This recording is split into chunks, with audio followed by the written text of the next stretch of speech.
మొత్తానికైతే కొత్త మంత్రుల లిస్ట్ వచ్చేసింది. మరి కాసేపట్లో రాజ్భవన్లో ప్రమాణ స్వీకారం చేయనున్నారు. ఎప్పటి నుంచో మనం వింటున్నటువంటి పేరు అటు మనతో పాటు గడ్డం వివేక్ ఉన్నారు. సార్, మొదటిగా హార్టీ కంగ్రాచులేషన్స్. ఎలా ఫీల్ అవుతున్నారు?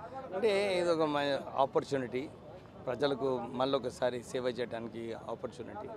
నేను బిజినెస్లో ఉన్నప్పుడు కూడా మా నాన్నగారి ఆదేశాల ప్రకారంగా విశాఖ చారిటబుల్ ట్రస్ట్ నుంచి చాలా పనులు చేయడం జరిగింది. బోర్వెల్స్, క్లాస్ రూమ్స్లో ఫర్నిచరు ఇవన్నీ కూడా.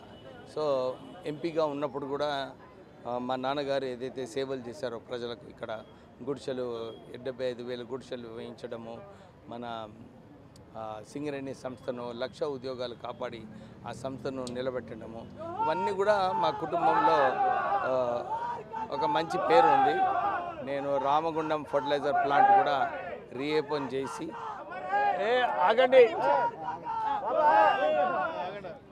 సో మళ్ళీ ఒక ఆపర్చునిటీ ఉంది. అంటే మీరు ఎంపీగా చేశారు, ఎమ్మెల్యేగా మొదటిసారి గెలిచారు. మొదటిసారి ఎమ్మెల్యేగా గెలవడంలోనే మీకు మంత్రి అవకాశం రావడం ఎలా భావిస్తున్నారు? అటు మీ ఫాదర్ లెగసీ కానివ్వండి, లేదా ఎస్సీ సామాజిక వర్గం గురించి మీరు ఫైట్ చేస్తుంది, ఇదంతా ఎలా ముందుకు తీసుకెళ్ళబోతున్నారు? అంటే ఎప్పుడు కూడా గవర్నమెంట్లో ఉన్నప్పుడు సమస్యలు చాలా ఉంటాయి. ఒక్కొక్క సమస్య దాన్ని అర్థం చేసుకొని అందరికీ మేలు జరిగేలాగా నిర్ణయాలు తీసుకోవాల్సి వస్తుంది.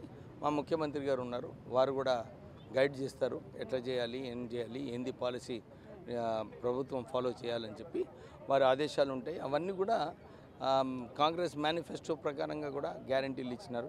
ఇవన్నీ అమలు చేయడంలో ముందుంటాం. రాహుల్ గాంధీ అన్ని కులాలకు, సామాజిక వర్గాలకు న్యాయం చేకూరుస్తామన్నారు. అది ఈరోజు నెరవేరిందంటారా? డెఫినెట్లీ అదే లైన్లో పోతుంది. రాహుల్ గాంధీ గారి కాన్సెప్ట్ ఏదైతే ఉందో, ఎక్కువ మంది సామాజిక వర్గంకి కలగాలని, సో ఆ డిసిషన్ ఫస్ట్ తెలంగాణలో ఇంప్లిమెంట్ చేయాలని చెప్పి వారు ఇక్కడ ఇంప్లిమెంట్ చేస్తున్నారు. మీది నెక్స్ట్ కార్యాచరణ ఎలా ఉండబోతుంది? కార్యాచరణ ఏముంటుంది, నెక్స్ట్ పోర్ట్ఫోలియో ఏమొస్తుందో చూసుకొని దాన్ని అర్థం చేసుకొని అక్కడ ప్రజలకు ఒక మంచి స్కీమ్ తీసుకొస్తే ఎట్లా మేలు వస్తుందని అలాంటి కార్యక్రమాలు తీసుకుంటాం. చివరిగా మీతో పాటు చాలా మంది పోటీ పడ్డారు, అయినా సరే హైకమాండ్ మీ పేరే ఫైనల్ చేసింది, ఎలా చూస్తున్నారు? అంటే హైకమాండ్కి తెలుసు మనం తెలంగాణ ఉద్యమంలో ఎట్లా పనిచేసినాము, ఎంపీగా ఎట్లా పనిచేసినామని హైకమాండ్కి తెలుసు. అవన్నీ గుర్తించుకొని వాళ్ళు కూడా నిర్ణయం తీసుకుంటారు. ఫైనల్గా మీరు ఏ పోర్ట్ఫోలియో పోర్ట్ఫోలియో ఏం లేదండి.